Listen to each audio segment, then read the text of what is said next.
يلا بينا نشوف البنت دي. يا عيني يا بنتي، البنت دي كل ما تيجي تمشي او تخرج مامتها تنادي عليها تقول لها خدي يا بنت رايحه فين، نضفي البيت الاول قبل ما تخرجي. طبعا امهاتنا كلها بتعمل كده. فبتلم الزباله بقى كلها. استني، ايه اللي انا شايفاه ده؟ دي دولارات صح؟ طب ليه؟ او انت بتشيلهم في التلاجة؟ اذا كان كده ماشي، بس دي لمت الزباله وهم في التلاجة.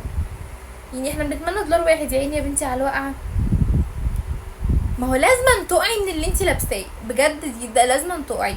قبل اي حاجه بس ما تنسوش تعملوا اشتراك في القناه وتفعلوا الجرس وتعملوا لايك للفيديو ده وتقولوا لي انتوا بتابعوني منين. انا بحب اعرف انتوا منين، وكمان هتلاقوا الفيديو ده كامل على القناه. يلا بينا نكمل الفيديو مع البنت نشوف هتعمل ايه واخرتها ايه.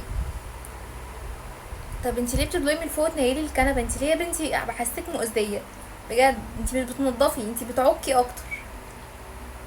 انا لو عملت كده والانتريه بتاعنا جالي ميه حرفيا انا ماما يعني هتعملني كده وهتعلقني بقى. بس بقى بتحط الكرسي بقى وايه،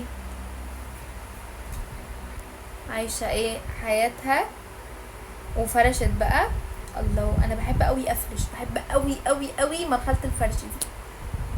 مشيت بقى. بس بقى دلوقتي مامتها اللي ماشية بتقول لها ارجع الاقي البيت نضيف، فهي بتفضل بقى ايه، انتي بتعملي حمام على القعدة من فوق كده؟ طب انتي اصلا القعدة، انا مش فاهمة الفيديوهات دي بجد، انا ما بفهمهمش. هل هما بيعملوا كده عشان مثلا مشاهدات ولا ايه؟ بس اكيد هما مش مجانين كده في الحقيقة، يعني اتمنى تكون دي فعلا المشاهدات.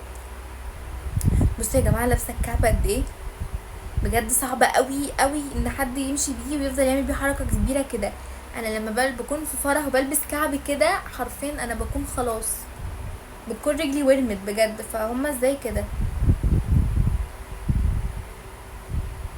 هي بتعمل السلم بقى وايه، بتنظف قبل ما مامتها تيجي. خلت السلم ايه شغال. هو انتي ما بتعمليش حاجه بالجزمه دي. بصوا الغساله، غسالتهم قديمه قوي، بس يعني هي طالما شغاله خلاص. رجعت بقى بتقول لها بصي